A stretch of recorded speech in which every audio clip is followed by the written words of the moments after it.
Bem-aventurado o varão que não anda segundo o conselho dos ímpios, nem se detém no caminho dos pecadores, nem se assenta na roda dos escarnecedores. Antes temos ouvido o seu prazer na lei do Senhor, e na sua lei medita de dia e de noite, pois será como a árvore plantada junto a ribeiros de águas, a qual dá o seu fruto na estação própria, e cujas folhas não caem, e tudo quanto fizer prosperará. Não são assim os ímpios, mas são como a moinha que o vento espalha. Pelo que os ímpios não subsistirão no juízo, nem os pecadores na congregação dos justos, porque o Senhor conhece o caminho dos justos, mas o caminho dos ímpios perecerá. Senhor, como se tem multiplicado os meus adversários, são muitos os que se levantam contra mim, muitos dizem da minha alma, não há salvação para ele em Deus. Mas tu, Senhor, és um escudo para mim, a minha glória, o que exalta a minha cabeça. Muitos dizem, quem nos mostrará o bem? Exalta sobre nós a luz do teu rosto. Puseste alegria no meu coração, mais do que no tempo em que se multiplicam o vinho e o trigo. Em paz também me deitarei e dormirei, porque só tu, ó Senhor, me fazes habitar em segurança. O Senhor já ouviu a minha súplica, o Senhor aceitará a minha oração. Envergonhem-se e perturbem-se todos os meus inimigos, tornem atrás e envergonhem-se num momento. Da boca das crianças e dos que mamam, tu suscitaste força, por causa dos teus adversários, para fazer escalar o inimigo e vingativo. Da boca das crianças e dos que mamam, tu suscitaste força, por causa dos teus adversários, para fazer escalar o inimigo e vingativo. Fazes com que ele tenha domínio sobre as obras das tuas mãos, tudo puseste debaixo dos seus pés. Todas as ovelhas e bois, assim como os animais do campo, as aves dos céus e os peixes do mar, tudo que passa pelas veredas dos mares. Ó Senhor, Senhor nosso, quão admirável é o teu nome sobre toda a terra. As linhas caem-me em lugares deliciosos, sim, coube-me uma formosa herança. As linhas caem-me em lugares deliciosos, sim, coube-me uma formosa herança, aleluia. Trouxe-me para um lugar espaçoso, livrou-me porque tinha prazer em mim. Trouxe-me para um lugar espaçoso, livrou-me porque tinha prazer em mim.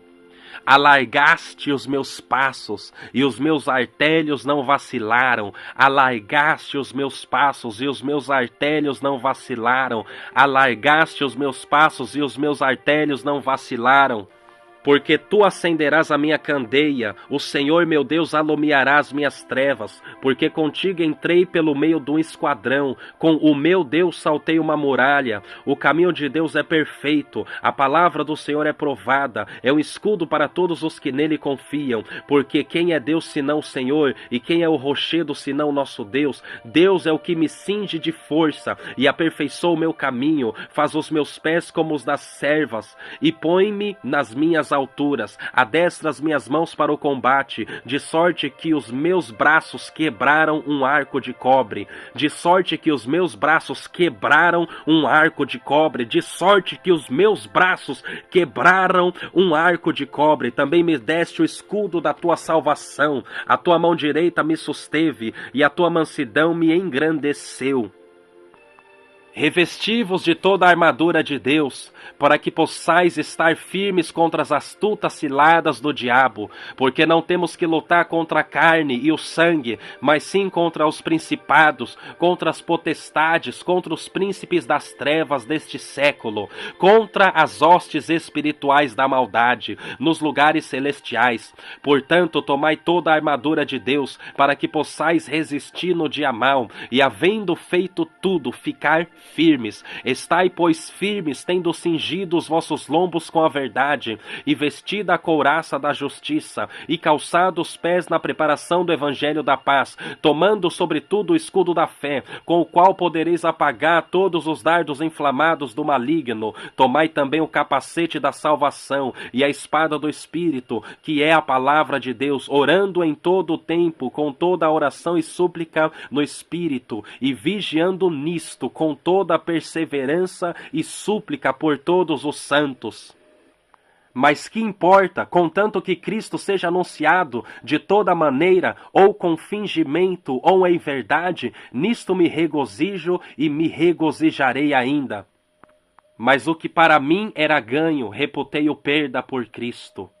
E na verdade tenho também por perda todas as coisas pela excelência do conhecimento de Cristo Jesus, meu Senhor, pelo qual sofri a perda de todas estas coisas e as considero como esterco, para que possa ganhar a Cristo, dando graças ao Pai, que nos fez idôneos para participar da herança dos santos na luz, o qual nos tirou da potestade das trevas e nos transportou para o reino do Filho do seu amor, em quem temos a redenção pelo seu sangue, a saber, a remissão dos pecados. Jesus, o qual é a imagem do Deus invisível, o primogênito de toda a criação, porque nele foram criadas todas as coisas que há nos céus e na terra, visíveis e invisíveis, sejam tronos, sejam dominações, sejam principados, sejam potestades, tudo foi criado por ele e para ele. Ele é antes de todas as coisas, e todas as coisas subsistem por ele. Ele é a cabeça da igreja, do corpo.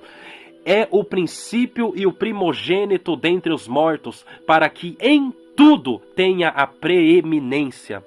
No princípio era o Verbo, e o Verbo estava com Deus, e o Verbo era Deus. Ele estava no princípio com Deus. Todas as coisas foram feitas por ele, Jesus, e sem ele nada do que foi feito se fez. Nele estava a vida, e a vida era a luz dos homens, e a sua luz resplandece nas trevas, e as trevas não a compreenderam. Houve um homem enviado de Deus, cujo nome era João. Este veio para testemunho, para que testificasse da luz, para que todos crescem por ele. Não era ele a luz, mas para que testificasse da luz. Ali estava a luz verdadeira, que alumia todo homem que vem ao mundo. Estava no mundo, e o mundo foi feito por ele, e o mundo não o conheceu. Veio para o que era seu, e os seus não receberam, mas a todos quantos o receberam, deu-lhes o poder de serem feitos filhos de Deus, aos que creem no seu nome.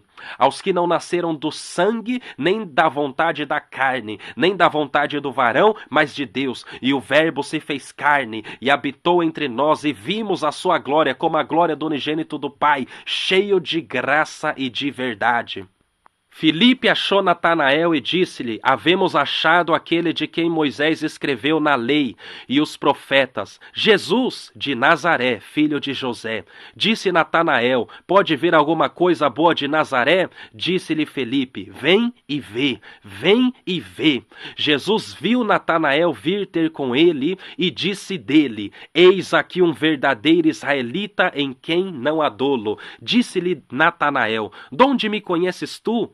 Jesus respondeu e disse-lhe: antes que Filipe te chamasse, te vi eu, estando tu debaixo da figueira. Natanael respondeu e disse-lhe: Rabi, tu és o Filho de Deus, tu és o Rei de Israel.